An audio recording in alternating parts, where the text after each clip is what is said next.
மாடும் பார்த்தீங்கன்னா ஒரு மாடு டபுள் கலர் செவல செம்புத்து, இன்னொரு மாடு டபுள் கலர் பிஸ்கெட்ல ஒயிட் கலர் கலந்த மாதிரி பிஸ்கெட்ல மரன்னு சொல்லுவாங்க. உடம்பான ஹெவி சைஸ்னா கால் குறுங்கால் மாடு.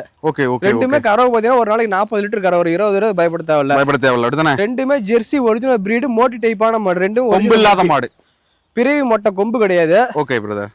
செவல செம்புத்து வந்து நான் 2-3 நாள்ல கண்ணு போட்டுரும். பிஸ்கெட்ல மரமா இருக்குது கண்ணு பார்த்தா ஒரு வாரம் டைம் இருக்கு. ஓகே, ரெண்டுமே நல்ல ரோஸ் காம்பு கறக்க பிடிக்க அருமையா இருக்கு. எல்லா எந்த பிரச்சனையும் கிடையாது. நல்லா பிரம்மாண்டமான மாடு, ரெண்டுமே நல்ல அழகு மாடு. ஓகே, கட்டுதல கட்டினால மாடு 10 பேர் மாட்டை பார்த்தாலும் ஆசைப்படுவோம். பெண்கள் யாருனாலும் அவுத்துக்கட்டலாம் வைக்கலாம், பிரச்சனை இருக்காது. பால் பீசப்படி எல்லாத்துக்கும் அருமையா இருக்கு, எந்த பிரச்சனையும் கிடையாது. குவாலிட்டியான மாடு, ரெண்டுமே நல்ல அழகுள்ள மாடு. ஓகே ஓகே, கட்டுதல கட்டினால கட்டுதல நிறமா நிக்கும்.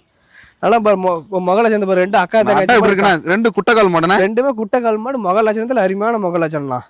மொக லட்சணத்து பாரு, ஸ்ரீதேவி மாதிரி இருக்கும். ஜம்முன் இருக்குண்ணே, நல்ல மொக லட்சணம், அருமையான குவாலிட்டியான மாடு. காட்டு மேய்ச்சல் இருந்த மாடு தான். ரெண்டுமே காட்டு மேய்ச்சல் இருந்த மாடு தான், ஒன்றும் பயப்பட தேவையில்ல. ஓகே ஓகே, எல்லா கிளைமேட்டும் ரெண்டு மாடுமே தாங்கும்.